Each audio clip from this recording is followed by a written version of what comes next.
আরে কে আপনি? আর আমার রুমে বউ সাজে ঘুমটা দিয়ে বসে আছেন যে? ওই পিচ্চি, আস্তে কথা বল, কেউ শুনে ফেলবে। তখন আবার এই নিয়ে অনেক সমস্যা হবে। মানে কি? আপনি কে আর আমার বউ কোথায়? আমি তোর বউ এবার হয়েছে, এখন অন্তত চুপ করে থাক। কি মানে? আপনি আমার বউ মানে? আমি তো আপনাকে বিয়ে করিনি, আমি তো সাথীকে বিয়ে করেছি। তাহলে আপনি কে? কথাটি বলেই যেই না স্বাধীন তার মাকে ডাকতে রুম থেকে বের হতে যাবে, অমনি নেহা এসে স্বাধীনকে পিছন থেকে শেরওয়ানি চেপে ধরে। আপনি আমার এইভাবে শেরওয়ানি চেপে ধরে রেখেছেন কেন? প্লিজ, মাকে বলতে হবে আপনার সঙ্গে বিয়ে হয়েছে মানে। যা বলার কালকে বলবি, আজকে চুপ থেকে এদিকে আয়। কথাটা বলেই নেহা স্বাধীনের শেরওয়ানির পিছন দিক থেকে ঝাটকা টান দিতেই স্বাধীন নিজের তাল সামলাতে না পেরে নেহাকে নিয়ে খাটের উপর পড়ে যায়। স্বাধীন চোখ বন্ধ করে ফেলে, মিটমিট করে তাকিয়ে দেখে নেহার উপর শুয়ে আছে, তার দিকে আশঙ্কিক এগিয়ে আসছে। এটা দেখে স্বাধীন নেহাকে ধাক্কা দিয়ে নেহার উপর থেকে উঠতে যাবে, অমনি নেহা স্বাধীনকে ধাক্কা দিয়ে শুইয়ে দিয়ে স্বাধীন উপর উঠে শেরওয়ানি শক্ত করে চেপে ধরে। আরে আপু, তুমি আমার সাথে এরকম করছো কেন?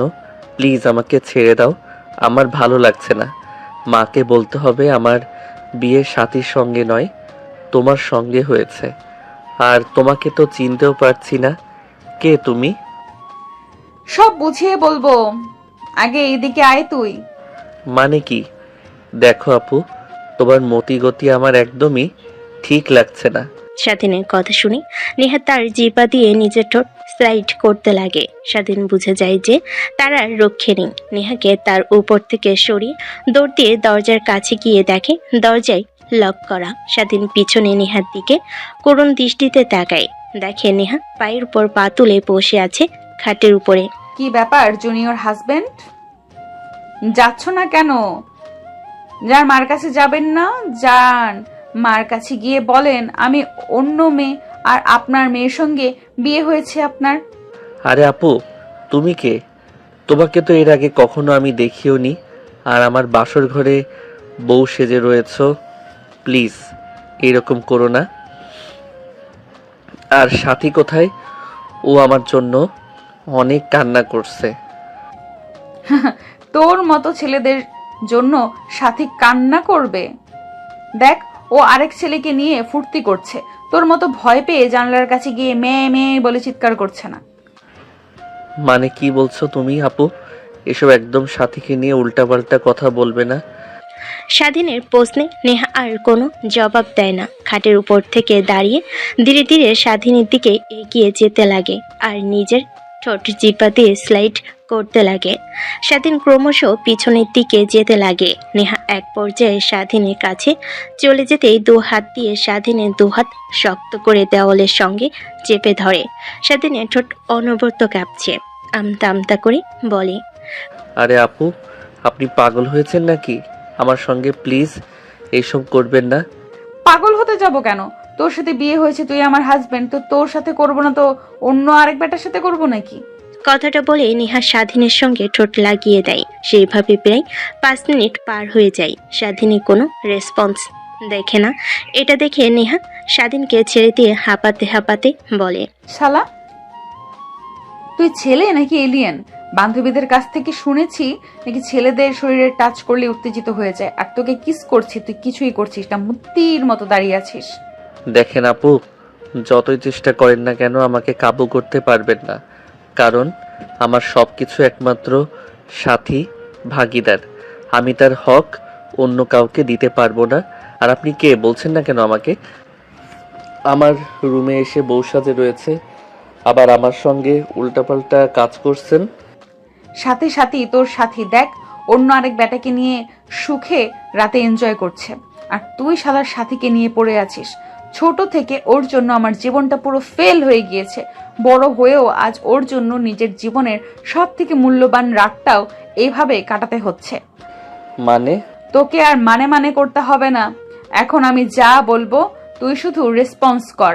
আর একটা কথা মনে রাখ, তোর সঙ্গে আমার বিয়ে হয়েছে এটাই সত্য।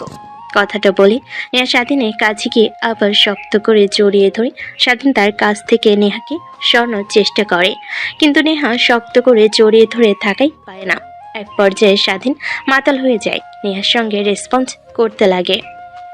তখন নেহাকে কোলে করে খাটের উপর ফেলে দেয়। অবাক হয়ে যায় স্বাধীনের এমন ভয়ঙ্কর চাহনি দেখে।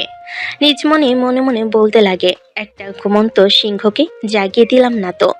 কথাটা ভেবে মুচকে একটা হাসি দেয় স্বাধীন, তার শেরওয়ানি খুলে নেহার উপর ঝাঁপিয়ে পড়ে। এক এক করে নেহার শরীর থেকে শাড়ি খুলতে লাগে। নেহার কেন জানি অনেক ভালো লাগে স্বাধীনের মুখ তার পেটের সঙ্গে শক্ত করে চেপে ধরে রাখে। স্বাধীন আরও মাতাল হয়ে যায়, নেহার সঙ্গে রেসপন্স করতে লাগে। নিমিষেই দুজন হারিয়ে যায় ভালোবাসার এক অতল গভীরে। পরের দিন সকালবেলা স্বাধীন ঘুম থেকে উঠে নিজেকে আবিষ্কার করে নেহার বুকে। মিটমিট করে তাকিয়ে উঠতে বসতে মনে পড়ে যায় রাতের কথা। স্বাধীন সেইখানে আর না দাঁড়িয়ে থেকে দৌড় লাগাই ওয়াশরুমের দিকে। ঝর্ণা ছেড়ে গোসল করতে লাগে। অনেকটা সময় পার হয়ে যায়, কিন্তু কিভাবে ওয়াশরুম থেকে বের হবে কিছুই সঙ্গে নিয়ে আসে নাই। তখন ওয়াশরুমের দরজাটা হালকা একটু খুলে মাথা বের করে তাকিয়ে দেখে নেহা শাড়ি পরছে ঠিক করে। কি ব্যাপার, কি হয়েছে? এভাবে বাহিরে মুখ দিয়ে রেখেছো কেন? কিছু কি লাগবে? না মানে মানে ওয়াশরুমে এসেছি, সঙ্গে কিছুই নিয়ে আসিনি। ওই ওয়ার্ড্রোফের মধ্যে সব কিছু রাখা আছে, প্লিজ এনে দেবেন। ওয়েট, আমি দিচ্ছি। কথাটা বলি নেহা ওয়ার্ড্রপ থেকে স্বাধীনের জন্য প্যান্ট, টি শার্ট, গামছা নিয়ে আসতে লাগে। তখনই মুচকি একটা হাসি দিয়ে ওয়ার্ড্রপের কাছে গিয়ে ছোট্ট একটা প্যান্ট বের করে স্বাধীনের দিকে ইশারা করে বলে, এটাও কি লাগবে? স্বাধীন অনেকটা লজ্জা পাই, মাথা নিচু করে দিয়ে বলে, না লাগবে না, যা দিতে বলেছি তা দিন তো। তারপর নেহা ওয়াশরুমে দরজার কাছে এসে স্বাধীনকে কাপড় চোপড় দিতে লাগে। ঠিক তখনই স্বাধীন নেহার হাত থেকে কাপড় নিতে গিয়ে পিছলে পড়ে যেতে যাবে, অমনি নেহার হাত ধরে ফেলে। নেহাও তাল সামলাতে না পেরে ওয়াশরুমে স্বাধীনকে নিয়ে পড়ে যায়। এ মা গো, মাজাটা বুঝি গেল আমার। এইভাবে কেউ টান দেয় নাকি পাগল? না মানে সরি আপু, আসলে পিছলে পড়ে গিয়েছি। হয়েছে, আর ঢং করতে হবে না। বললেই হয় যে দুজন একসঙ্গে গোসল করব। নেহার কথা শুনে স্বাধীন চোখ বড় বড় করে ফেলে। নেহা ওয়াশরুমে দরজা লাগিয়ে দেয়। স্বাধীনের দিকে তাকিয়ে দেখে তার শরীরে বিন্দুমাত্র পোশাক নেই। স্বাধীন এটা দেখে অনেকটা লজ্জা পেয়ে যায়, গামছা দিয়ে শরীর ঢেকে ফেলে। এটা দেখে নেহা হাসতে হাসতে বলে, ঢেকে আর কি লাভ বল, যা দেখার কালকে রাতে সব তো দেখেই ফেলেছি। কথাটা বলেই নেহা তার শরীর থেকে এক এক করে শাড়ি কাপড় খুলতে লাগে। স্বাধীন চোখ বন্ধ করে ফেলে। নেহা এইটা দেখে মুচকি একটা হাসি দেয়। তারপরও নিজের অজান্তে স্বাধীনকে তার দিকে এগিয়ে নিয়ে এসে দুজনের শরীর একত্রিত করে দেয়। স্বাধীন চোখ বড় বড় করে তাকিয়ে থাকে নেহার দিকে। কি ব্যাপার জুনিয়র হাজবেন্ড, এভাবে তাকিয়ে আছেন কেন? এর আগে কখনো দেখেননি বুঝি? নেহার প্রশ্নের কোনো জবাব না দিয়ে স্বাধীন তাড়াতাড়ি করে গোসল করে পোশাক পরিধান করে ওয়াশরুম থেকে বাইরে বের হয়ে আসে। নেহা এটা দেখে মুচকি একটা হাসি দিয়ে সে গোসল করতে লাগে। নেহা গোসল করে বাইরে বের হয়ে এসে দেখে স্বাধীন একটা ট্রাউজার পরে খালি গায়ে ড্রেসিং টেবিলের সামনে দাঁড়িয়ে চুলগুলো ঠিক করছে। পেছন থেকে বডি ফিটনেসটা দেখে তাকে আকৃষ্ট করছে। ঠিক তখনই নেহা পিছন থেকে ভাবতে লাগে, আল্লাহ জানে আমার বোনটা এরকম একটা হ্যান্ডসাম ড্যাশিং সরল একটা ছেলেকে রেখে কিভাবে আরেকটা ছেলেকে নিয়ে পালিয়ে যেতে পারে। একে তো দেখে আমারই লোভ সামলাতে পারি নাই। আর ও কতবার যে ওরা দুজন মিলিত হয়েছে, আর কি করার। এখন ওইটাকে নিজের উপরে রাখতে অন্যদের একদম তাকাতে দেওয়া যাবে না। কথাগুলো আনমনে ভাবছিল। নেহা স্বাধীন পেছনের দিকে তাকিয়ে নেহাকে তার দিকে তাকিয়ে থাকতে দেখে অনেকটা অবাক হয়। নেহার সামনে গিয়ে তুই মারতেই নেহার ধ্যান ভেঙে যায়। কি ব্যাপার আপু, কি ভাবছেন এভাবে আমার দিকে তাকিয়ে? না মানে ভাবছি, আমার ছোট বোন সাথীর সঙ্গে তো তোমার রিলেশন ছিল।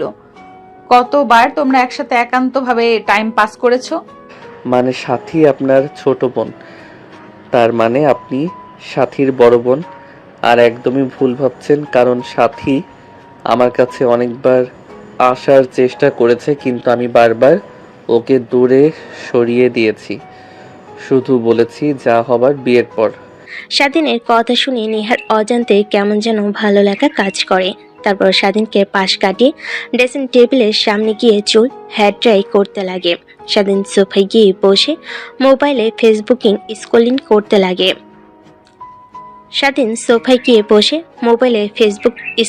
করতে লাগে।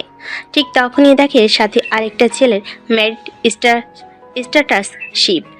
অনেকটা অবাক হয়ে যায়। তখনই সাথীর প্রোফাইলে গিয়ে দেখে তার সঙ্গে আরেকটা ছেলের পিক কভার ফটো দেওয়া। তখনই স্বাধীন সাথীকে ফোন করতে লাগে, কিন্তু বারবার ফোন বন্ধ দেখায়। আচ্ছা আপু, আপনাকে কিছু প্রশ্ন করার আছে আমার। হ্যাঁ করো, বাট আপু বলে দেখা যাবে না, বউ বলে রাখতে হবে। তা না হয় ডাকবো, আগে এটা বলেন আপনি সাথীর বড় বোন মানে, আর সাথী কোথায়? হ্যাঁ বলবো, সব খুলে বলবো, কারণ তোমার সব জানার অধিকার আছে। কথাটা বলে নেহা গিয়ে স্বাধীনের পাশে সোফায় বসে পড়ে। তারপর উপরের দিকে তাকিয়ে স্বস্তির একটা নিঃশ্বাস ফেলে বলতে লাগে, তাহলে শোনো। দেখ আপু, তোকে আগে বলেছি পরের বলছি, তুই যদি না আসিস তাহলে আমি বিয়ে করব না। কতদিন হলো তোকে দেখি না। পাগল বোন আমার, দেখ এইসব কথা বলতে হয় না। আমি তো এখানে আর নিজের ইচ্ছাতে নেই, বুঝছিস না কেন? আর 2টা মাস পর আমার ফাইনাল এক্সাম, তারপরে আমি একেবারে দেশে চলে যাব। না না না, এটা বললে একদমই হবে না। দেখ, তুই ছোট বোন হয়ে আমি বিয়ে করে ফেলছি তোকে রেখে। কেমন দেখায় না, প্লিজ তুই আই। কেমন দেখায় মানে? আমি তো কিছুই করব না, তোরা সুখে শান্তিতে থাক, এই দোয়াটা আমি সারাক্ষণ করি বোন। সেটা বললে আর হবে না, আমি যা বলেছি তাই করতে হবে। আর তুমি ভালো করেই জানো আমি যা একবার বলি তা করেই ছাড়ি।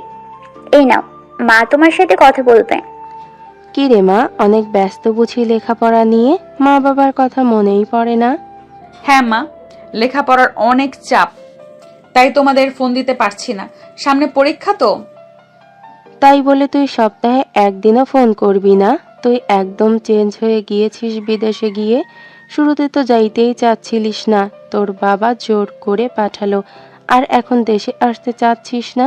ওইখানে আবার বিদেশে কোনো ছেলেকে বিয়ে টিয়ে করে ফেলিসনি তো আবার? দেখো মা, তুমিও না কি আজে বাজে কথা বলো। আমি কেন বিদেশে ছেলেদেরকে বিয়ে করে ফেলবো? দেশে কি ছেলেদের অভাব নাকি? বলা তো আর যায় না। আচ্ছা, এই নে তোর বাবা কথা বলবে। কি অবস্থা মা, কেমন আছিস? তুই আমাদের ভুলে গিয়েছিস? তোমাদের কখনো ভোলা যায় নাকি? আবার কি সব বলো। আসলে পড়ালেখার অনেক প্রেশার, সামনে ফাইনাল এক্সাম, তার কারণেই আর কি তোমাদের সঙ্গে কথা বলা হয়ে ওঠে না। আই এম সরি বাবা। সরি বললে আর হবে না, তোকে আসতেই হবে মা। সাথী অনেক রাগ করে আছে, ফোন রেখে রুমে গিয়ে দরজা লাগিয়ে দিয়েছে। তুই তো জানিস ও এক কথার মানুষ, তুই না আসলেও বিয়ে করবে না, একদম, এটা আমি ভালো করে জানি। আচ্ছা বাবা, আমি আসবো, এখন ফোন রাখি। কথাটা বলে নেহা ফোন কেটে দেয়। নেহার বাবা অবাক হয়ে যায়। মেয়ে বিদেশে যাওয়ার পর কেমন যেন পুরো চেঞ্জ হয়ে গিয়েছে। নেহার মায়ের সাথে এসব বিষয় নিয়ে কথা বলছিল, ঠিক তখনই দরজায় কলিং বেল দিতে লাগে। নেহার মা বলে, শেফালি, দেখ তো এই অবেলায় আবার কে আসলো। ধরেন না খালাম্মা, আমি দেখতাছি। কথাটা বলেই কাজের মেয়ে গিয়ে দরজা খুলে দেয়। সামনে নেহাকে দেখতে পেয়ে কাজের মেয়ে চিৎকার দিয়ে বলতে লাগে, খালাম্মা, খালুজান দেখেন কেডা আইছে, নেহা আপা মনি আইছে। মানে নেহা কোথা থেকে আসতে যাবে? কথাটা বলে নেহার মা আর বাবা দৌড়ে দরজার কাছে গিয়ে দেখে নেহা দাঁড়িয়ে আছে। এটা দেখে নেহার মা নেহাকে অনেক শক্ত করে জড়িয়ে ধরে, কপালে চুমু দিয়ে বলতে লাগে, মা তুই তুই না ফোনে বললি আসতে পারবি না, তাহলে? তোমাদের সারপ্রাইজ দেওয়ার জন্য মিথ্যে কথা বলছি। দেখেছো নেহার মা, আমাদের মেয়ে বিদেশে গিয়ে পুরো চেঞ্জ হয়ে গিয়েছে। যে মেয়ে কখনো আমাদের মিথ্যা কথা বলতো না, সে মেয়ে আমাদের মিথ্যা কথা বলা শুরু করে দিয়েছে। আরে বাবা, তুমি রাগ করছো কেন? তোমাদের সারপ্রাইজ দেওয়ার জন্যই তো আমি মিথ্যে কথা বলেছি, আর তোমরা বলছো আমাকে ভুল ভাবছো। থাকবো না আমি, আর চলে যাব বিদেশে। পাগল মেয়ে, তোকে রাগানোর জন্য বলেছি মা, আয় এদিকে আয়। কথাটা বলে নেহার বাবা নেহাকে তার কাছে এগিয়ে নিয়ে এসে জড়িয়ে ধরে, কপালে একটা চুমু খায়। তারপরে লাগেজগুলো কাজের ছেলের ভিতরে নিয়ে আসে। তারপর নেহা ভিতরে গিয়ে বসার রুমে বসে তার মা বাবার সঙ্গে কথা বলতে লাগে। কি ব্যাপার মা? সাথী কোথায়? ওকে তো দেখতে পাচ্ছি না। আরে মা আর বলিস না, তুই আসবি না বলায় ও রেগে ফোন রেখে রুমে গিয়ে দরজা লাগিয়ে দিয়েছে। ডাকছি অনেক কিন্তু আসছে না। ও আচ্ছা, তাহলে এই ব্যাপার। ওয়েট, দেখাচ্ছি আমি।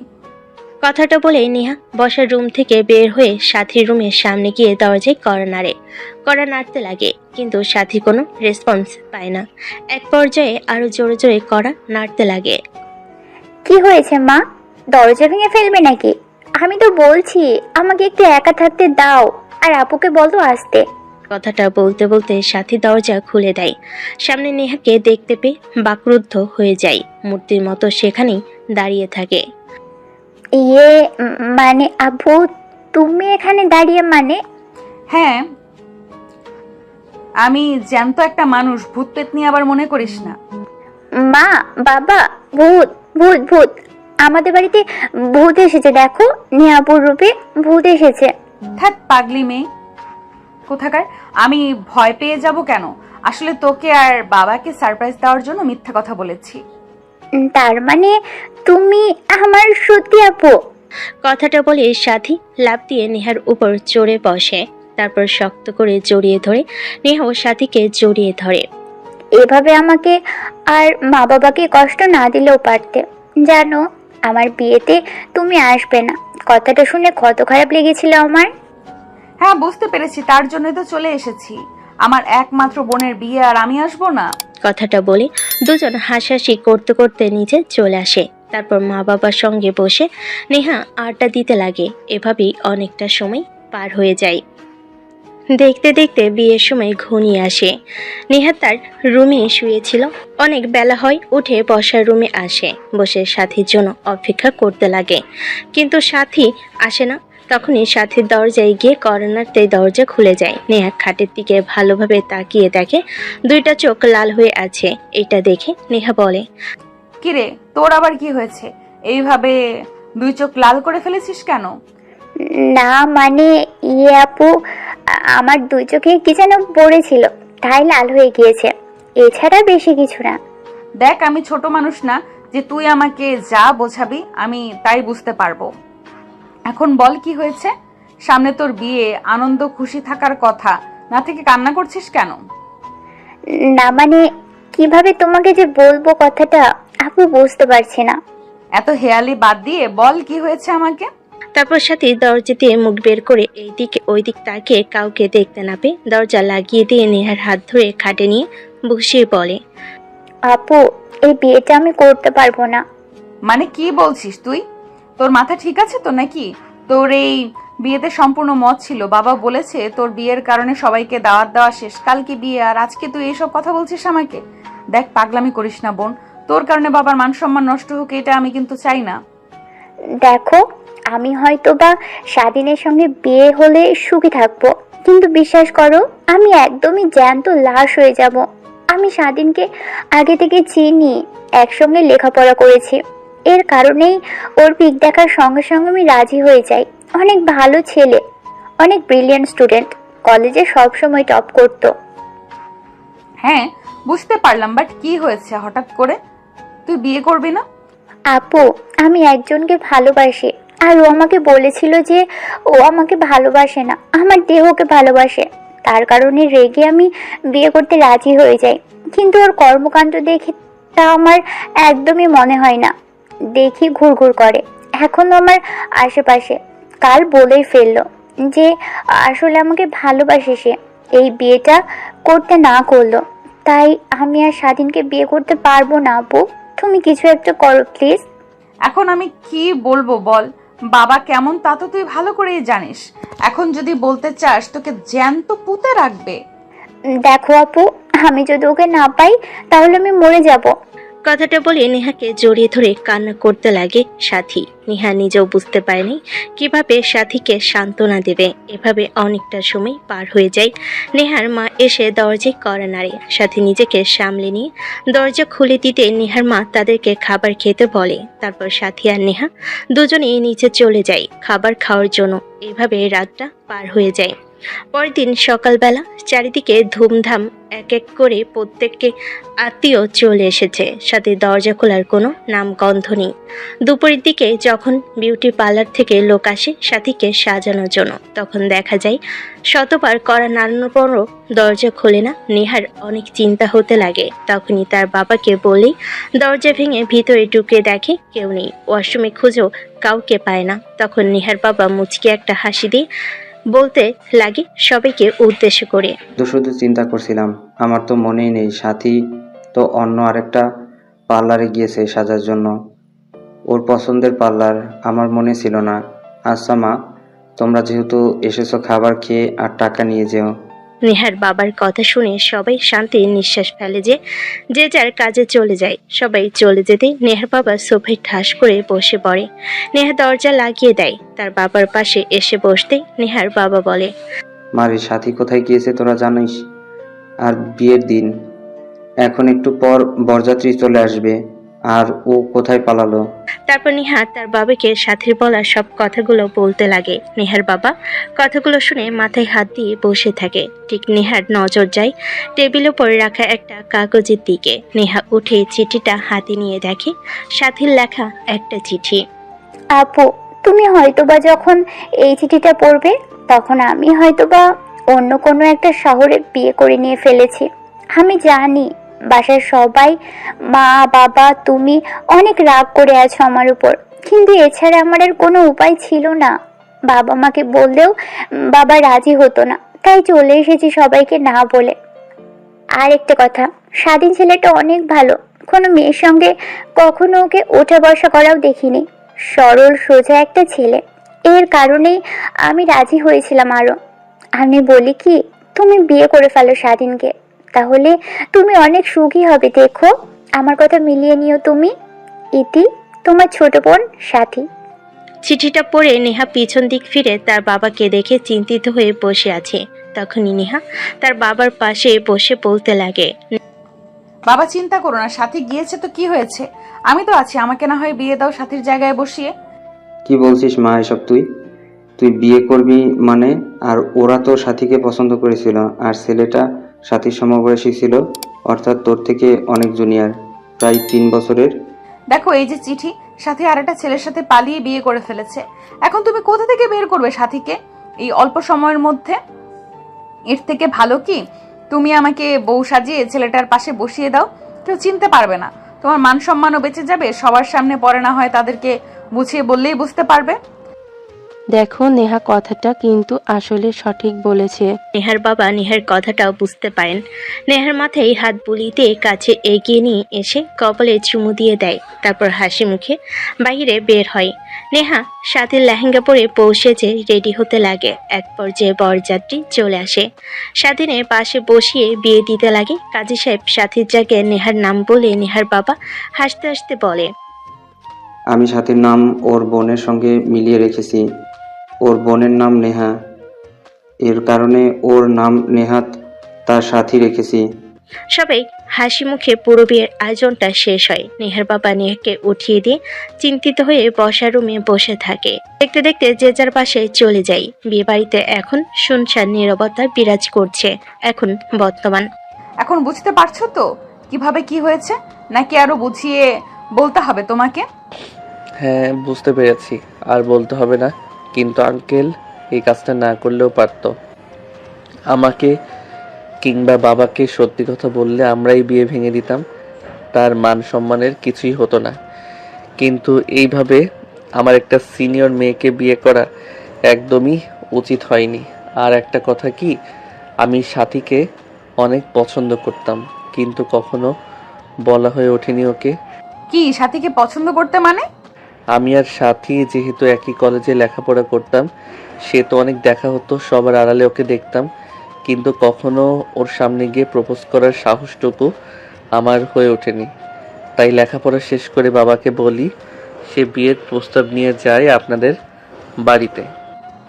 পছন্দ করার মধ্যেই সীমাবদ্ধ থাকো, আর এক পা আগালে তাহলে পা কেটে রাখবো বলে দিলাম। বাড়িতে বউ আছে কিন্তু, কথাটা ভুলে যেও না। কিসের গুহা? আপনি আমার চেনা নাই জানা নাই একজনের বদলে আরেকজনকে বউ সাজিয়ে বসিয়ে বিয়ে দিয়ে দিয়েছে, এখন আবার বউ বলা হচ্ছে। আমি এই বিয়েটা একদমই মানি না। আর বাবা মা যদি জানতে পারে তখন কি হবে বুঝতে পারছেন তো? কি আর হবে, যা হবার তাই হবে। এখন এইসব নিয়ে চিন্তা করে লাভ নেই। কিন্তু আমি আপনাকে একদমই আমার স্ত্রী হিসেবে মানতে পারবো না। আমি বলি কি, এই সম্পর্কটা না হয় এখানে সীমাবদ্ধতা। মানে হলো ডিভোর্স দিয়ে দেব আপনাকে।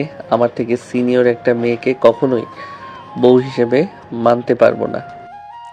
স্বাধীনের কথা শুনে নেহার কেন জানি অনেক রাগ হতে লাগে। নিজের রাগকে কন্ট্রোল করতে না পেরে স্বাধীনকে ধাক্কা দিয়ে সোফার উপর ফেলে দেয়। তারপর নেহা দাঁড়িয়ে কোমরের সঙ্গে শাড়ি গুজে স্বাধীনের উপর হালকা ঝুঁকে বলতে লাগে, কি বললি তুই? ডিভোর্স দিবি মানে আমাকে? বিদেশ থেকে লেখাপড়া করেছি, অনেক ছেলের প্রপোজ পেয়েছি, অনেকে আবার বাজে ইশারা দিয়েছে, কখনো সেই দিকে ফিরেও তাকাই নাই। কারণ ভেবেছি একটা ছেলেকে বিয়ে করব, তার সঙ্গেই সুখে দিন কাটাবো। আর তুই বলছিস ডিভোর্স দিবি? দেখেন বেশি বাড়াবাড়ি হয়ে যাচ্ছে, কিন্তু রাতে যা করেছেন ঠিক করেননি আবার এখন। তুই ছেলে মানুষ না অন্য কিছু রে? রাতের জন্য কান্না করব আমি? কারণ একটা মেয়ে, আর সেইখানে রাতের বিষয় নিয়ে মাথা ঘামাচ্ছিস তুই? নেহার কথা শেষ হওয়ার সঙ্গে সঙ্গে দরজা কড়া নাড়ার শব্দ পায়। নেহা তড়িঘড়ি করে স্বাধীনের উপর থেকে উঠে দাঁড়ায়। নিজেকে সামলে নিয়ে দরজার কাছে গিয়ে দরজা খুলে দেখে স্বাধীনের বোন দাঁড়িয়ে আছে। নেহাকে দেখে মুচকি একটা হাসি দিয়ে বলে, গুড মর্নিং ভাবি, বাসর রাত কেমন কাটলো? থাক আর বলো না, তোমার যে ভীতু ভাই আমাকে তো মানতেই চাচ্ছে না। হ্যাঁ আপু, আমার ভাইয়া এরকমই। আমার বান্ধবীরা কত ভাইয়ার নাম্বার নিয়ে ট্রাই করেছে, কিন্তু কারোকে পাত্তা দিত না ভাইয়া। একটা ভিতর ডিব্বা, দেখো না চুলগুলো কিভাবে স্টাইল করে, একদম ভ্যাবলা কান্তর মতো। এখন তুমি এসেছো, তোমার মনের মতো করে নিও। আর নিচে চলো, সবাই অপেক্ষা করছে তোমাদের জন্য খাবার টেবিলে। ঠিক তখনই স্বাধীন নেহাকে সরিয়ে দিয়ে সামিয়ার সামনে দাঁড়িয়ে বলে, তোর ভাবি মানে? আরে তোর ভাবি হয় কি করে? এই মেয়ে তো অন্য আরেকজন। আমার যার সঙ্গে বিয়ে হবার কথা ছিল সে নয়। এত অবাক হবার কি আছে, আমরা তো সব জানি।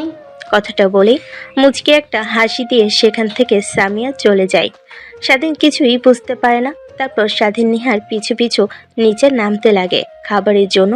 নিচ থেকে স্বাধীনের মা বাবা নেহা আর স্বাধীনকে একসঙ্গে আসতে দেখে অনেকটা ভালো লাগে তাদের। নেহার বাবার কথা শুনে অনেক কষ্ট পেয়েছিলাম, কিন্তু নেহা মামুনি দেখি সাথীর থেকেও অনেক সুন্দর এবং স্বাধীনকে আর নেহাকে মানিয়েছে বেশ, তাই না? হ্যাঁ তুমি ঠিক বলেছো, দেখো দুজনকে কেমন মানিয়েছে। আসো মা, আসো, তোমাদের জন্য অপেক্ষা করছিলাম, এইখানে বসো। স্বাধীন তার মায়ের কথা শুনে অনেকটা অবাক হয়, কারণ কখনো ভাবতে পারেনি তার এভাবে মেনে নেবে নেহাকে। অবাক দৃষ্টিতে স্বাধীন তার মায়ের দিকে তাকিয়ে বলে, মা, তোমরা এত স্বাভাবিক কি করে? তার মানে তোমরা আগে থেকে সবকিছু জানতে? না রে বাবা, কিছুই জানতাম না। তোর শ্বশুর বাড়ি থেকে আসার সময় তোর শ্বশুর আর শাশুড়ি আমাকে আর তোর বাবাকে ডেকে নিয়ে গিয়ে সব কথা বলে। আমরা বুঝতে পারি, আমরাও চাইনি আমাদের মান সম্মান নষ্ট হোক, তাই মেনে নিয়েছি। এখন দেখ, যা হবার তা তো হয়েছে। তুই নেহা মামুনিকে নিয়ে সুখী শান্তিতে থাক, এই দোয়াটাই করি। আর নেহা মামুনি কিন্তু সাথী মামুনির থেকেও অনেক সুন্দর দেখতে, আর তোমাদের দুজনকে অনেক ভালো মানিয়েছে বাবা। স্বাধীনের মায়ের কথা শুনে অনেক রাগ হতে লাগে। খাবারের প্লেটে হাত ধুয়ে উঠে যায় নেহা, হাত চেপে ধরে। স্বাধীন হ্যাঁচকা টান দিয়ে নেহার হাত সরিয়ে ফেলে। স্বাধীনের মা বাবা সবাই অবাক হয়ে যায়। গটগট করে স্বাধীন তার রুমে চলে যায়। দেখো মা, আমার ছেলের কর্মকাণ্ডে তুমি যেন কষ্ট পেও না। স্বাধীন অনেক রাগী, কিন্তু ভেতর থেকে অনেক ভালো। হয়তো বা একটু সময় পর মানিয়ে নেবে ঠিকই। তোমাকে দেখো। আমি কিছুই মনে করিনি মা, স্বাধীনের জায়গায় যে কোনো ছেলে থাকলে ঠিক একই কাজই করতো। তারপর নেহা স্বাধীনের মা বাবা আর বোন তিনজনে মিলে আড্ডা দিতে দিতে খাবার খেতে লাগে। স্বাধীন রুমে গিয়ে খাটের উপর উল্টো হয়ে শুয়ে থেকে ভাবতে লাগে, আজ পর্যন্ত যা চেয়েছি তাই আমার হাত থেকে দূরে চলে গিয়েছে। শেষমেশ পছন্দের মানুষকে চাইলাম, সে হতে গিয়েও হলো না। দেখ তোর কি দোষ, ও তোকে ভালোবাসিনি, এর কারণে তো আর অন্য কোনো মেয়েকে কষ্ট দেওয়া যাবে না, কিন্তু কি করব, নিজেকে তো আর সামলাতেও পারছি না। এইসব ভাবনা যা হবার তা হবে, কিন্তু নেহাকে মেনে নিতে পারবো না একদমই। কারণ আমি চাই না দ্বিতীয়বার আর ওই শাকচুন্নিকে দেখতে। কথাটা আনমনে ভাবতে লাগে স্বাধীন। নেহা খাওয়া দাওয়া শেষ করে স্বাধীনের মা বাবার সঙ্গে বসে আড্ডা দিতে লাগে। সেইভাবে অনেকটা সময় পার হয়ে যায়। একটু পর নেহার রুমে চলে আসে, দেখে স্বাধীন উল্টো হয়ে শুয়ে কি যেন ভাবছে। নেহা স্বাধীনের কাছে এসে খাটের উপর বসে বলতে লাগে, দেখো যা হবার হয়েছে, এতে তো তোমার আর আমার কোনো হাত নেই। তোমার সঙ্গে সাথীর বিয়ে হোক, আমার আর তোমার জুটি উপর থেকে লেখা আছে, এই কারণেই হয়েছে, এতে আমার আর তোমার কোনো দোষ নেই। নেহা অনবরত বলে চলেছে, কিন্তু স্বাধীনে কোনো রেসপন্স পায় না। নেহার অনেক খারাপ লাগে। এক পর্যায়ে বলে, বুঝতে পারছি আমাকে তোমার একদমই ভালো লাগেনি, কারণ আমি তো দেখতে বয়স্ক বুড়িদের মতো, তোমার থেকে 3 বছরের সিনিয়র, তাই তো? তারপরও স্বাধীনের কোনো রেসপন্স পায় না নেহা। নেহা স্বাধীনের গায়ে হাত দিতে স্বাধীন রেগে নেহার হাত সরিয়ে দিয়ে খাট থেকে উঠে রুম থেকে বেরিয়ে যায়। নেহার অনেক খারাপ লাগে, কিন্তু স্বাধীনকে বুঝতে দেয় না। দরজার বাইরে এসে দেখে স্বাধীন বাসা থেকে বের হয়ে যাচ্ছে। তারপর নেহা আগিয়ে স্বাধীনের মা বাবার সঙ্গে আড্ডা দিতে লাগে। অন্যদিকে স্বাধীন বাসা থেকে বের হয়ে বন্ধুদের কল দিয়ে আড্ডা দেওয়ার জায়গায় আসতে বলে। কি রে, তোর আবার কি হয়েছে? নতুন বউকে রেখে আমাদের কথা মনে পড়লো যে? দেখ, মাথা এমনিতে অনেক গরম হয়ে আছে, এখন কথা না বলে জলদি দোকানে আয়। আচ্ছা, 5 মিনিট ওয়েট কর, আমরা সবাই আছি। স্বাধীন চা খেতে লাগে আর মোবাইলে ফেসবুক স্ক্রলিং করতে লাগে। ঠিক তখনই স্বাধীর আইডি থেকে একটা মেসেজ আসে। স্বাধীর মেসেজ ওপেন করে দেখে। স্বাধীন দেরি না করে সাথীকে ফোন করে। আই এম সো সরি, আসলে বিশ্বাস করো আমি নিজেও কখনো ভাবতে পারিনি এরকম সময় হবে।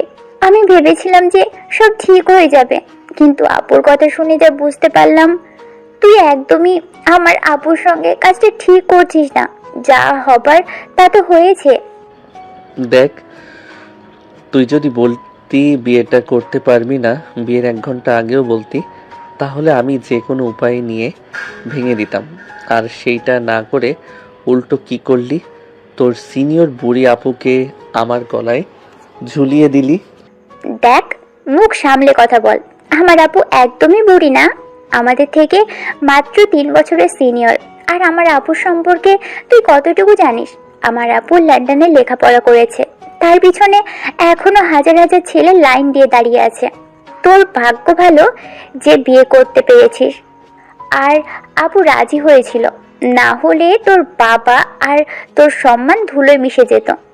কথাটা বলে স্বাধীন ফোন রেখে দেয়। স্বাধীন ফোন দিতে গিয়ে দেখে এখন পুলক করে রেখেছে।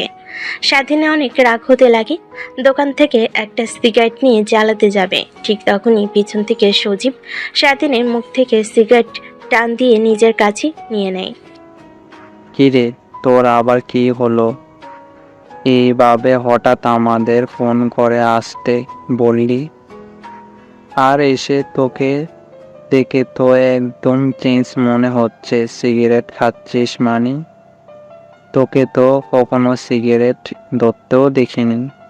দেখ, মাথা অনেক খারাপ আছে, আর কিভাবে সিগারেট খেতে হয় আমার কেউ একটু শিখিয়ে দে। আর তোরা কি যেন উল্টাপাল্টা খাস, ওইসব আমি খাবো আজ। কি রে ভাই, তোর মাথা ঠিক আছে নাকি?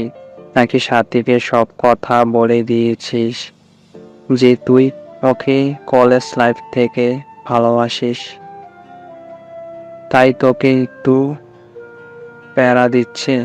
আরে ভাই, আমার বিয়ে সাথীর সঙ্গে হয়নি। স্বাধীনের কথা শুনে সবাই স্বাধীনের দিকে ট্যাপ ট্যাপ করে তাকিয়ে থাকে। মানে কি বলছিস? তুই সাথীর সঙ্গে তোর বিয়ে হয়নি মানে কার সাথে হয়েছে? ওর বড় আপুর সাথে। তারপর স্বাধীন সজীব সবিকে শুরু থেকে শেষ পর্যন্ত বলে। দেখ ভাই, যা হবার তা হয়ে গিয়েছে।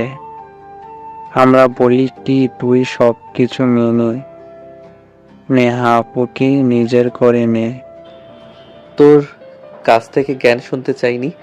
আমি শুনেছি যে সিগারেট আর তোরা যে নেশা খাস, ওইগুলো খেলে নাকি সব টেনশন থেকে মুক্তি পাওয়া যায়, তাই ওইসব খাবো।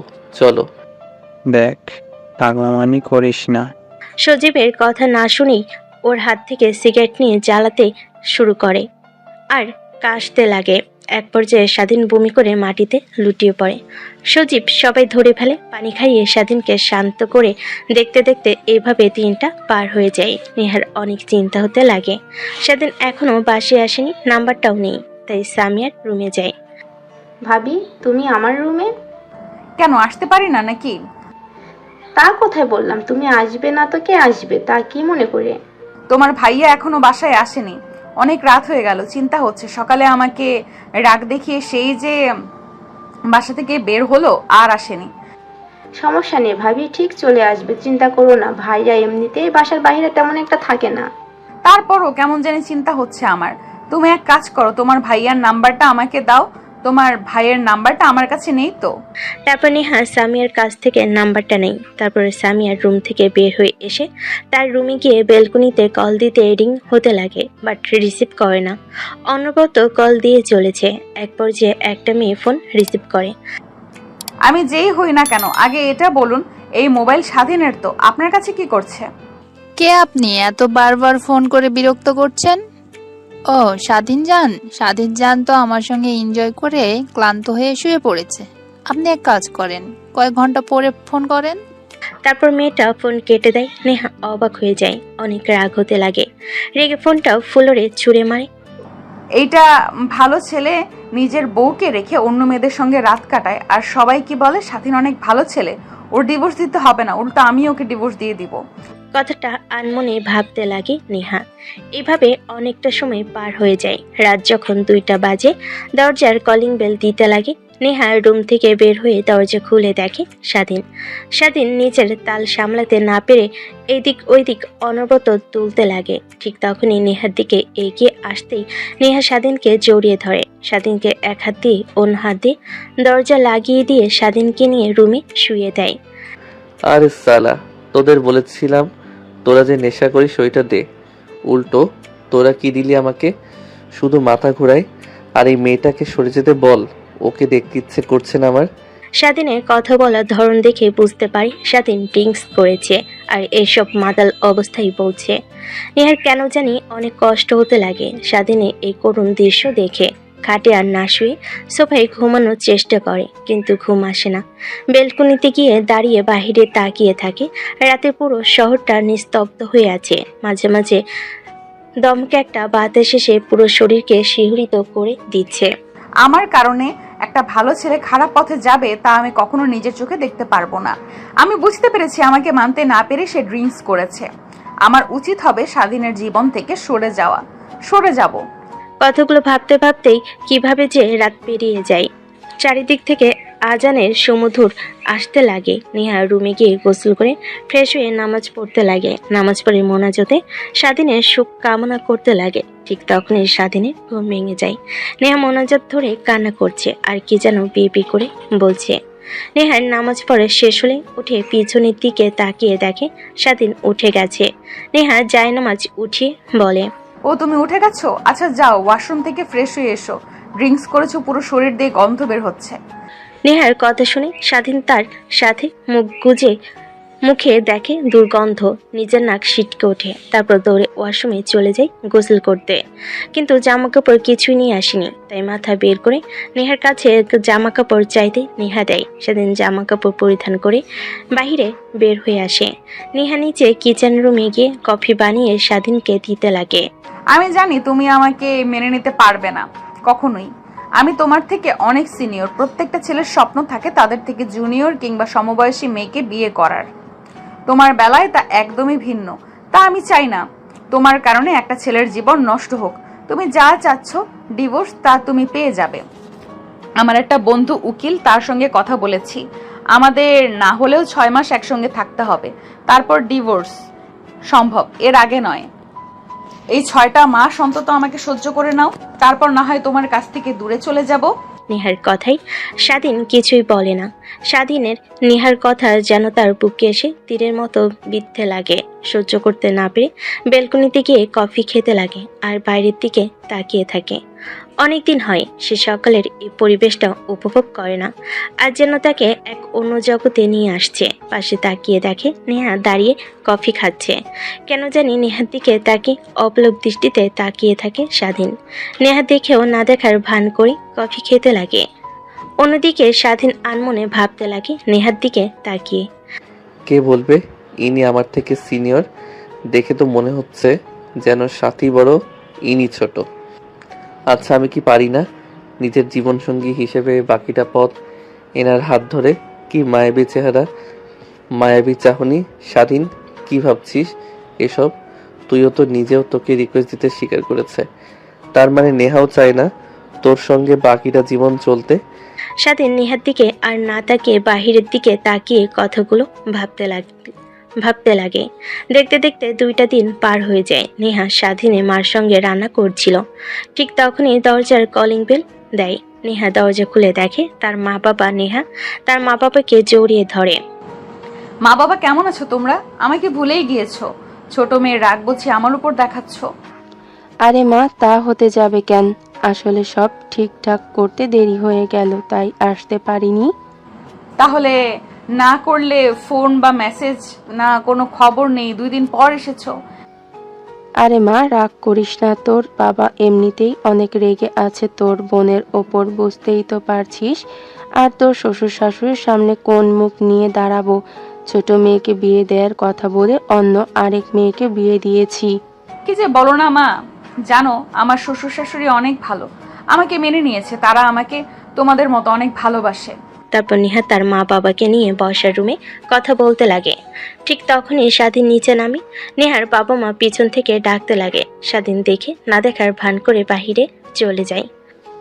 মা, স্বাধীন অনেক রেগে আছে, তাই না? তোকে মেনে নেয়নি? কি যে বলো না মা, তুমি হয়তো বা কোনো কাজ, তার কারণেই তড়িঘড়ি করে চলে গিয়েছি, কিছু মনে করো না।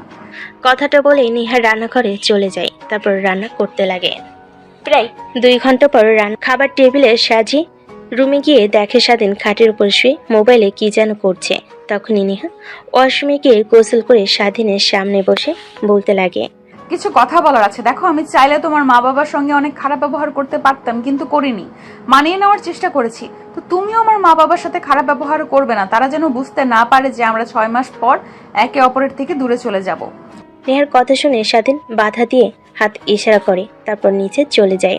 স্বাধীন অবাক হয়ে যায়, ভাবতে লাগে, এনার আবার কি হলো? মাথা কি পুরোটাই গেছে নাকি? কি সব বলছে?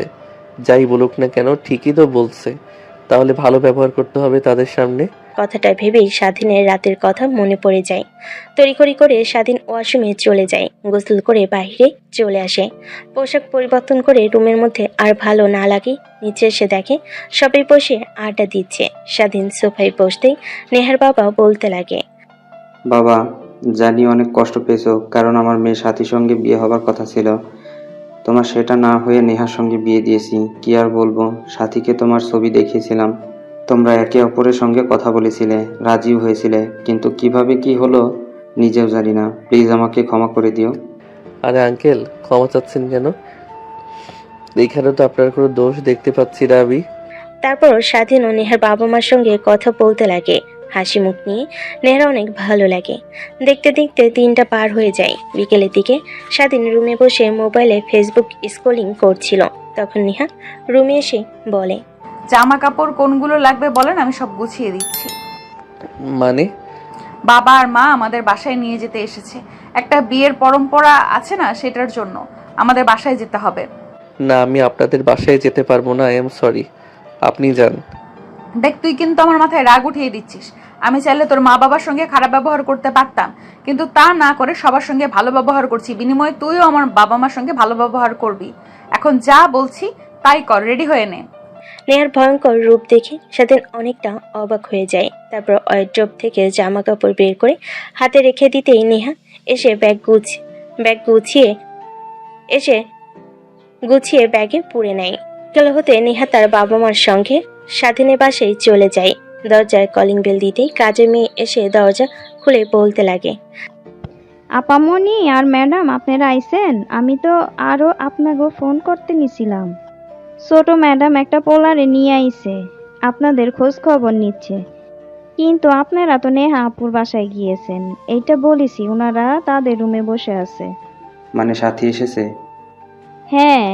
নেহার বাবার রাগ মাথায় উঠে যায়। রেখে সাথী রুমের সামনে এসে দরজা কড়া নাড়তে সাথী দরজা খুলে দেয়, ঠাস ঠাস করে থাপ্পড় লাগিয়ে দেয়। পিছু পিছু স্বাধীন নেহার মা আসে। তোর কত বড় সাহস, আমাদের না জানিয়ে আরেকটা ছেলেকে বিয়ে করেছিস, আবার সেই ছেলেকে নিয়ে আমার বাসায় এসেছিস। তোর জন্য আমার সবার সামনে মান সম্মান ডুবতে বসেছিল। যদি ভাগ্যিস নেহা বিয়েটা না করতো। বাবা, আমার ভুল হয়েছে, তার কারণেই তোমাদের কাছে ক্ষমা চাইতে এসেছি। আমাকে ক্ষমা করে দিও। কিন্তু তোমরা নেই, তাই ভাবলাম একটু ওয়েট করি, যদি তোমরা আসো। কথাটা বলে সাথী তার জামাইকে নিয়ে হাত ধরে তার বাবাকে পাশ কাটিয়ে বের হতে যাবে। তখনই নেহা সাথীর হাত চেপে ধরে। কোথায় যাচ্ছিস তুই? কোথায় আর যাবো, দু চোখ যেদিকে যায় সেদিকেই যাব। দেখ, ভুল তো করেই ফেলেছিস, এখন আর কি করার আছে? যা, বাবার কাছে ক্ষমা চেয়ে পা ধরে। আর তোকে এই বাড়ি থেকে যেতে হবে না। আর আমি খোঁজ নিয়েছি, জিসান ছেলেটা অনেক ভালো। এতিম, বাবা মা কেউ নেই, অনেক কষ্ট করে লেখাপড়া করেছে। কই থাকবি তোরা? নেহার বাবা নেহার মুখ থেকে এতিম কথাটা শুনে বাকরুদ্ধ হয়ে পড়ে পিছন ফিরে করুণ দৃষ্টিতে তাকায়। নেহা ইশারা দিতে সাথী দৌড়ে তার বাবার পা জড়িয়ে ধরে কান্না করতে লাগে। নেহার বাবা বুঝতে পারে মেয়েকে পায়ের উপর থেকে সরিয়ে বুকে টেনে নিয়ে মাথায় হাত বুলিয়ে দিতে দিতে বলতে লাগে, মারে, তুই নিজেও জানিস না কত ভালোবাসি আমি তোকে। আমি নেহার থেকেও বেশি তোকে ভালোবাসি। যখন আমাদের ছেড়ে বিদেশে গিয়েছিলি লেখাপড়া করতে, চেয়েছিলি কিন্তু পাঠাইনি। একটা মেয়ে আমাদের কাছে থাক। তুই যে এত বড় ভুল করবি কখনো ভাবতে পারিনি। আমাকে বলতেই আমি সবকিছু ম্যানেজ করে নিতাম। উল্টো কি করলি, বিয়ের দিন তুই পালিয়ে গেলি। যদি তোর বোন না রাজি হতো তখন কি হতো? আরে বাবা, বাদ দাও না, যা হবার তা হয়েছে। আমি সুখে আছি, আর তুমি ওদের সুখের জন্য দোয়া করো, এতেই হবে। নেহার কথা শুনে নেহার বাবা দোয়া করতে লাগে। সাথী ভালোভাবে বুঝতে পারে যে নেহার কথার মধ্যে লুকিয়ে আছে তীক্ষ্ণ যন্ত্রণা। নিমিষে নেহার বাবা সবকিছু ভুলে গিয়ে মেয়েকে মেনে নেয়। স্বাধীনের এটা দেখে অনেক খারাপ লাগে। সেখানে আর না দাঁড়িয়ে থেকে চলে যায় সাদের এক কোণায় দাঁড়িয়ে সিগারেট খেতে লাগে। প্রথমবার টানতেই কাশতে লাগে, দ্বিতীয়বার সহ্য করে নেয়।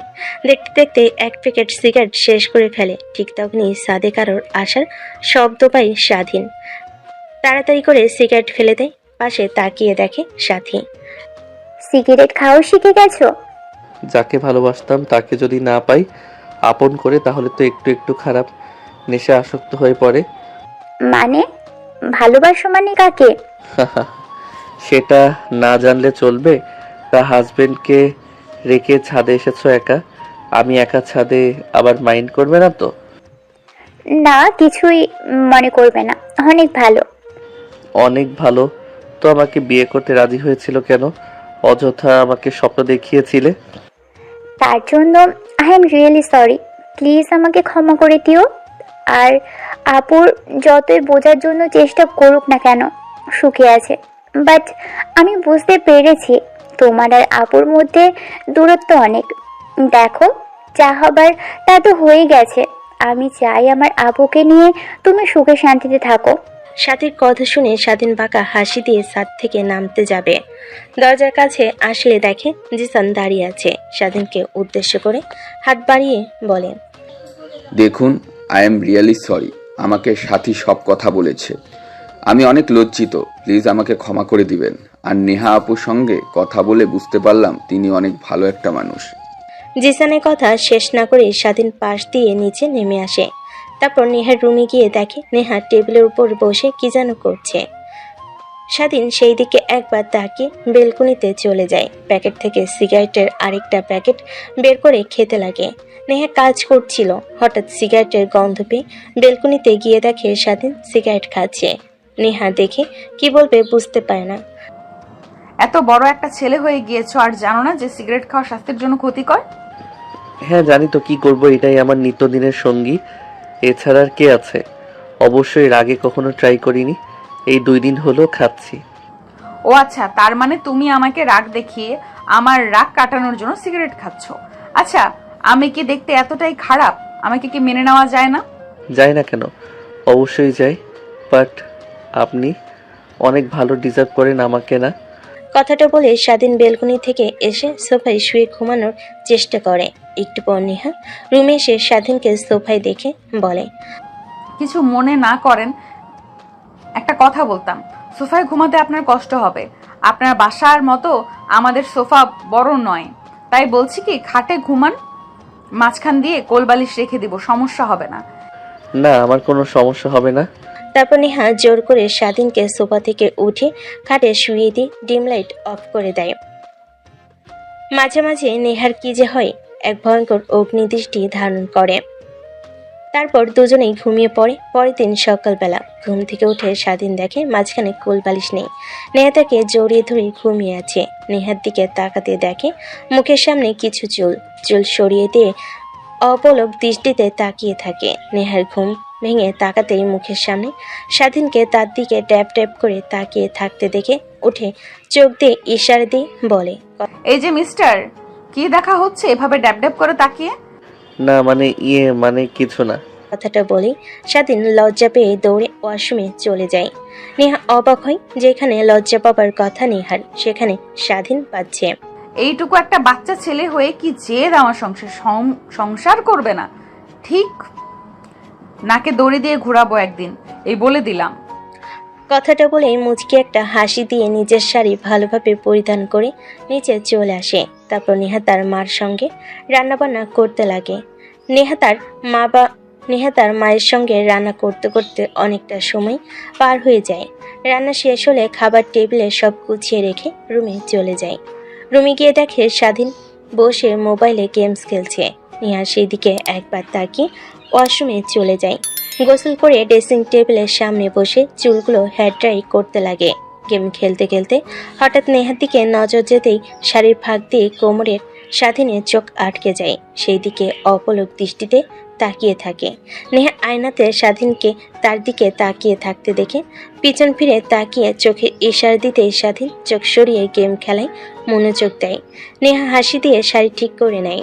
নেহার পরিপাটি হওয়া শেষ হলে তারপর উঠে স্বাধীনের সামনে দাঁড়িয়ে বলে, নিচে চলো, সবাই অপেক্ষা করছে খাবার টেবিলে। স্বাধীন গেম খেলা বন্ধ করে নিচে চলে যায়। দেখে সবাই বসে আছে, তাদের দুজনের জন্য অপেক্ষা করছিল। স্বাধীন যেতেই সবাই খেতে লাগে। ঠিক তখনই নজর যায় সাথীর দিকে, দেখে জিসানকে খাইয়ে দিচ্ছে। নেহা দেখে মুচকি একটা হাসি দিয়ে চোখে ইশারা দিতে সাথী চুপ থাকতে বলে। এমন সময় নেহার বাবা বলতে লাগে, যাক, আমার 2 মেয়ে সুখে আছে, এটা দেখে অনেক ভালো লাগছে। দোয়া করি তোরা দুজনেই যেন এমন সুখে শান্তিতে চিরদিন কাটাতে পারিস। এখন চিন্তামুক্ত হলাম। তুমি একদম ঠিক কথা বলেছো। দেখতে দেখতে খাবারের পর্ব শেষ হয়ে যায়। খাওয়া দাওয়া শেষ করে সবাই মিলে আড্ডা দিতে লাগে। স্বাধীন চুপ করে সবার কথা শুনে নেহা তার প্রয়োজনে রুমে যেতে নিয়েছিল। তখনই সিঁড়িতে তার পা মুচকে পড়ে যায়। সবাই দৌড়ে নেহার কাছে যায়। কি হয়েছে তোর, ঠিক আছিস তুই? ঠিক আছি, আসলে হঠাৎ পা পিছলে মুচকে গিয়েছে মনে হয়। কোন দিকে মন দিয়ে যে হাঁটাচলা করিস আল্লাহই জানে। কোন দিকে আর দেবে মা, দোলা ভাইয়ের দিকেই মনোযোগ ছিল, তাই হয়তো পা পিছলে পড়ে মচকে গিয়েছে। স্বাধীর কথা শুনে সবাই লজ্জা পেয়ে চলে যায়। স্বাধীন ঘটঘট করে উপরে উঠতে লাগে। নেহা কেন জানি অনেক রাগ হতে লাগে। উঠতে গিয়েও পায়ে প্রচণ্ড ব্যথায় আবার পড়ে যায়। আহ বলে ওঠে। স্বাধীন পেছনের দিকে তাকিয়ে কেন জানি নেহার প্রতি অনেক মায়া জন্মে। তারপর নিচে এসে নেহাকে কিভাবে রুমে নিয়ে যাবে বুঝতে পারে না। দোলা ভাই, এভাবে কি দেখছেন? আপু তো হাঁটতে পারবে না, আপনি কোলে করে রুমে নিয়ে যান, আর আমি মলম নিয়ে আসছি। যেই কথা সেই কাম। স্বাধীন নেহাকে কোলে তুলে নিয়ে রুমে নিয়ে যায়। নেহা স্বাধীনের গলা জড়িয়ে ধরে বুকের ঘন ঘন হৃদস্পন্দন শুনতে লাগে। রুমে নিয়ে গিয়ে খাটের উপর শুয়ে স্বাধীন বেলকনিতে দাঁড়িয়ে আশপাশে দেখতে লাগে। সাথী এসে নেহার পায়ে মলম লাগিয়ে দেয়। আপু, তুই যতই ভালো দেখাস না কেন, আমি ভালো করেই জানি তুই একদমই সুখে নেই। দেখ, তোর জীবন আমার কারণে নষ্ট হয়েছে। আমি বলি কি, যদি স্বাধীন তোকে পছন্দই না করে, অবহেলা যদি করে, তাহলে ডিভোর্স দিয়ে দে। সাথীর কথা শুনে নেহার অনেক রাগ হতে লাগে। নিজের রাগ দমাতে না পেরে ঠাস ঠাস করে থাপ্পড় লাগিয়ে দেয়। সাথী অবাক হয়ে দু হাত দিয়ে দুগাল চেপে ধরে। বেলকনি থেকে সব কথা শুনছিল স্বাধীন। আমাকে কি তোর মতো মনে হয়? মা বাবা যেভাবেই হোক আমাদের দুজনের বিয়ে দিয়ে দিয়েছে, তো ও আমার স্বামী, আমার উচিত তাকে নিজের করে আপন করে সর্বক্ষণ নিজের সঙ্গে রাখা। আর তুই বলছিস ডিভোর্সের কথা? আজ তুই আমার ছোট বোনের জন্য বেঁচে গেলি, না হলে তোকে যে কি করতাম। সরি আপু, তোমাকে যদি মনে কষ্ট দিয়ে কোনো কথা বলে থাকি তার জন্য। হয়েছে, এখন আর সরি বলতে হবে না। যা রুম থেকে একটু একা থাকতে দে। নেহার ধমকে সাথীর রুম থেকে চলে যায়। স্বাধীনের কেন জানি নেহার বলা প্রত্যেকটা কথা অনেক ভালো লাগে, কিন্তু নেহাকে বুঝতে দেয় না। বেলকনি থেকে সিগারেট খাওয়া শেষ হলে রুমে এসে গেমস খেলতে লাগে। নেহার চোখ বন্ধ করে ঘুমানোর চেষ্টা করে, কিন্তু স্বাধীনের ফোনের শব্দে ঘুম আসে না। 4 মাস পর। আপু, আমার এই বজ্জাত ভাইয়াকে তুমি কিভাবে বশ করেছো বলো তো? আগে তো অফিসের কথা শুনলেই ভয়ে পালাতো, বাসায় আসতো না। 15-20 দিন কোথায় থাকতো আল্লাহ জানে। আর এখন কি না অফিস ছাড়া কিছুই বোঝে না। দেখো সবাই বসে টিভি দেখছে আর উনি ল্যাপটপ অন করে কাজ করছে। সামিয়ার কথা শুনে স্বাধীনের বাবা মা সবাই হাসতে লাগে। এভাবেই সময় পেরিয়ে যায়। খাবার টেবিলে সবাই খাবার খাচ্ছিল। হঠাৎ নেহা খাবার টেবিল থেকে উঠে দৌড়ে বেসিনের সামনে গিয়ে বমি করতে লাগে। এটা দেখে স্বাধীন অবাক হয়ে যায়। স্বাধীনের মা ধরে নেহার কাছে গিয়ে ধরে মাথায় হাত বুলিয়ে দিতে লাগে আর বলতে লাগে, মা, তুমি ঠিক আছো? কি হয়েছে তোমার? এভাবে খাবার টেবিল থেকে উঠে এসে বমি করছো যে? জানি না আম্মু কি যে হয়েছে, বেশ কিছুদিন হলো খাবার খেলে বমি বমি অনুভব হয়।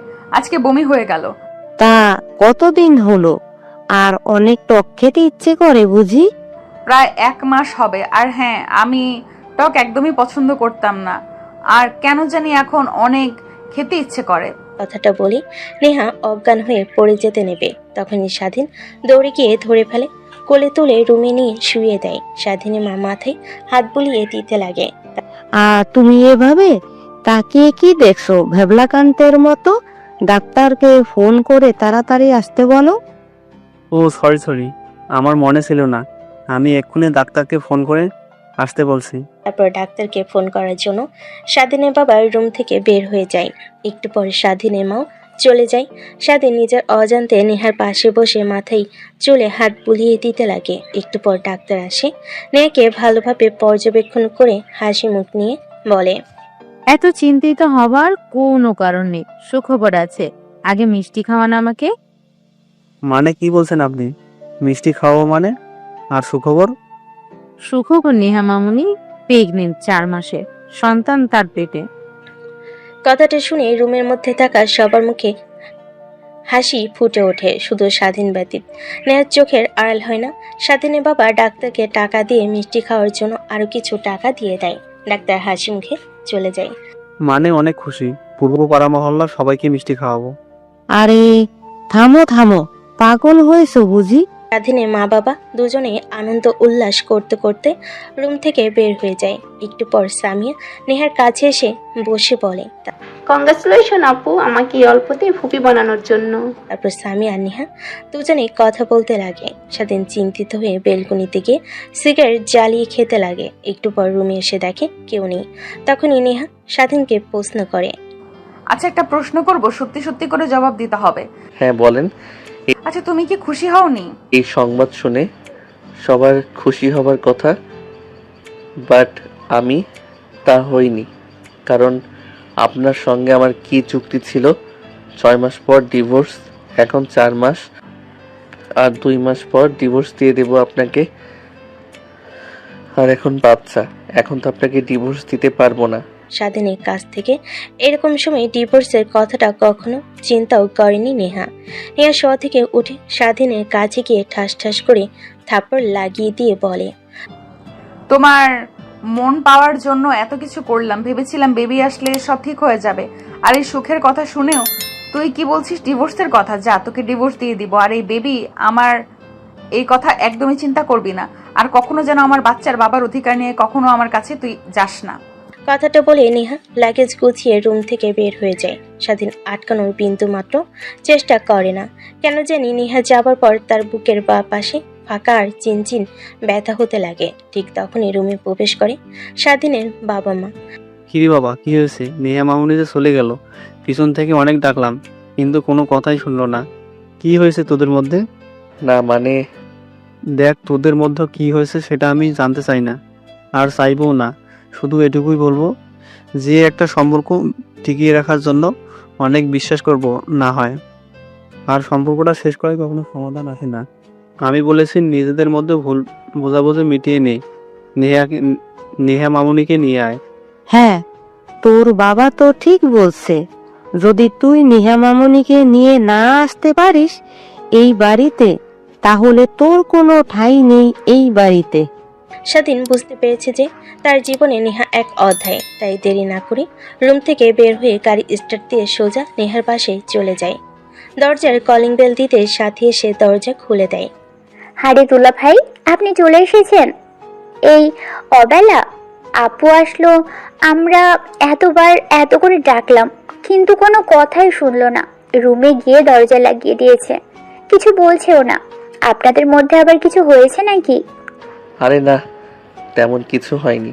আর হ্যাঁ, খুব অল্প সময়ে তুমি খালামণি হচ্ছ। কি? হ্যাঁ, কথাটা বলেই স্বাধীন সাথীকে পাশ কাটিয়ে নেহার রুমের সামনে গিয়ে দরজায় কড়া নাড়তে লাগে। কিন্তু নেহা দরজা খুলে না, অনবরত কড়া নাড়ায়। নেহা রেগে দরজা খুলে দেয়। সামনে স্বাধীনকে দেখে আরো রেগে ঠাস করে দরজা লাগাতে যাবে, অমনি স্বাধীন হাত দিয়ে দরজা আটকে দেয়।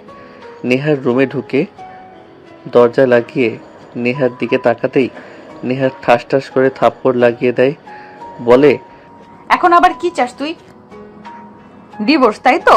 6 মাস পর পেয়ে যাবি। এইটা নিয়ে তোকে চিন্তা করতে হবে না। যা এখন এখান থেকে। ডিভোর্স না, আমার তোমাকে লাগবে, তাও আবার সারা জীবনের জন্য। মানে? ওয়েট, দেখাচ্ছি।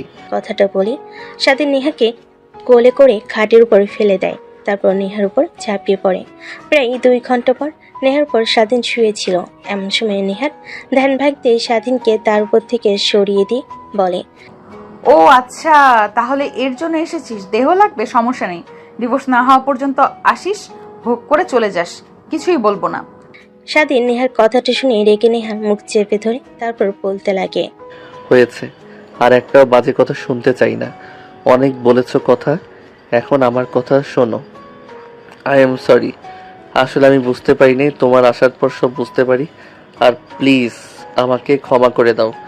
স্বাধীনের কথা শুনে নেহা করতে লাগে। রেগে নেহা স্বাধীনের হাত মুখ থেকে সরিয়ে দিয়ে বলে, আরে ভূতের মুখে রাম নাম। বিশ্বাস করো, আই এম সরি, আমি নিজের ভুল বুঝতে পেরেছি। আমাকে একটাবার চান্স দাও, কখনো তোমাকে নিরাশা করব না। নেহা বুঝতে পারে স্বাধীন মন থেকে কথাগুলো বলেছে, আর সে তার বউ বুঝতে পারছে। তাই স্বাধীনকে তার দিকে এগিয়ে নিয়ে এসে শক্ত করে বুকের সঙ্গে জড়িয়ে ধরে। এখন আর দুজনের মধ্যে কোনো বাধা নেই, শুধু আছে ভালোবাসা। বাকিটা আর জানতে হবে না। যদি জানতে চান তাহলে বিয়ে করুন। আর কেমন হয়েছে গল্পটা অবশ্যই বলতে ভুলবেন না।